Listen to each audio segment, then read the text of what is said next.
Hello everybody, I'm Peter Garop, and this is my lovely assistant Crystal. Hi everyone. Now, as you might know, this video is a bit late. And when I say a bit late, I mean a lot late. Like, literally today, the new episode comes out. And the reason for that being is because I wasn't able to get access to internet, so not able to make a review. So today but on my luck, the episode didn't really have much, so we don't need to review it much. Yeah, that's true. I mean, honestly, most of the episode is just about about them reuniting. Yeah. Now, 1 second, can I have this one? Of course, Crystal. Now, basically what happened was them telling stories, like what happened when they weren't. Like Wise summoning Griffs in the party, Team Ranger battling the nuclear grim, pretty much all that. Now, and also showcasing the new robotic appendage, which Nora and Yang seem to decide to arm wrestle to see which one's stronger. I believe that technically that goes hands down to Yang because, that robotic appendage could possibly have something that can allow it to have a direct program for 100% accuracy, but instead of that, she decides to catapult it to Nora into the wall, which I'm pretty sure some people wanted to see that. Yeah, and after that whole reunition, when Crow and Oscar or Ospen, it's kind of hard to tell which one's in charge which time, have basically been recapping everything to Wise and Yang, which they basically know all that because of Salem, which wasn't that exciting. True that. Seriously, except find out that Crow and Raven are possibly the only ones outside the Matans and Salem who actually have magical powers. It's kind of basically saying that Ospen doesn't have much magic left. Which, if you ask me, does make sense. I mean, he gave 2 of them ship-shifting abilities and 4 of them incredible elemental powers. Which, in every single sense of the word, makes sense. Yes, it does. And then, which I'm pretty sure wasn't the first time, Ospen says that they have a choice to leave.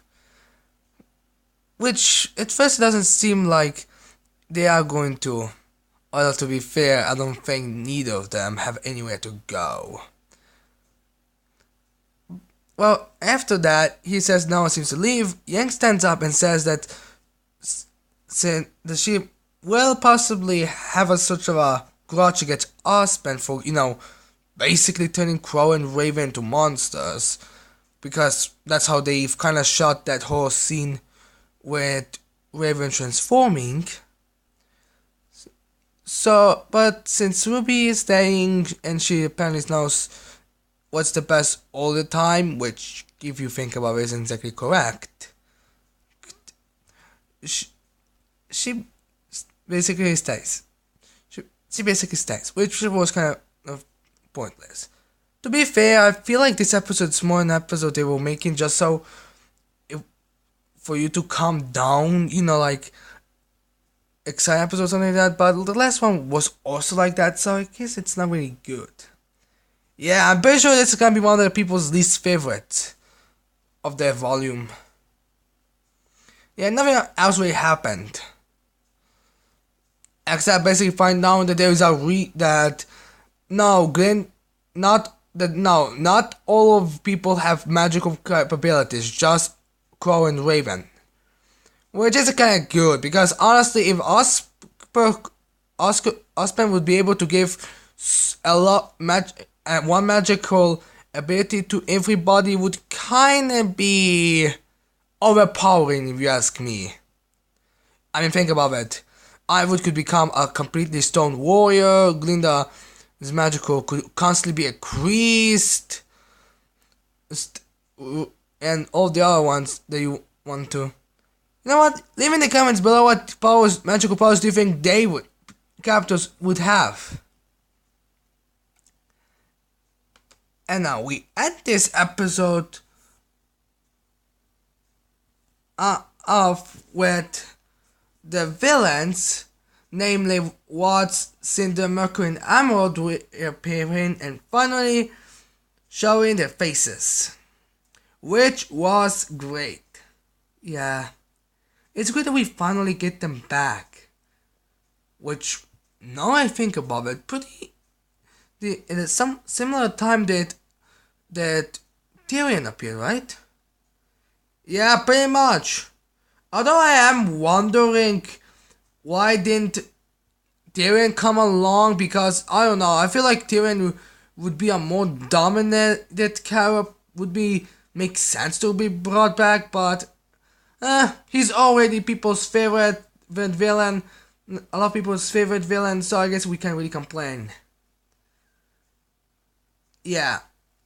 And also if anyone had second thoughts on Emerald reappearing, well, they confirmed her in this episode that she is gonna be brought back. I really am wondering how will they get. I really cannot wait to see how they're going to battle. You know, yeah, pretty much. It's great. There wasn't much going off, and it looks like Toothless Panda is going to die. Kinda interesting. The two who've been basically leading Wise and Yang to the places are basically going to be that. Interesting.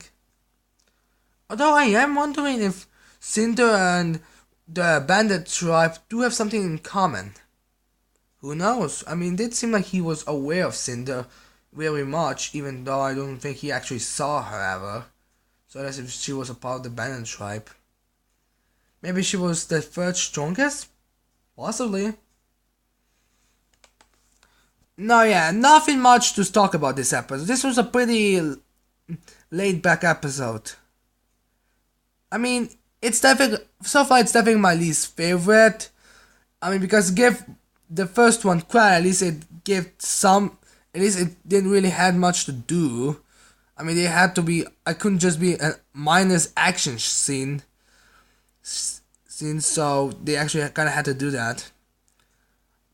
I would definitely skip this episode because nothing really new gets introduced, except, well, Nora finding out that they can shift into crows and ravens. Kinda stupid if you ask me, but alright. Yeah. Also, yeah, this is pretty much going to be one of those episodes people are just going to be watching after an extreme episode.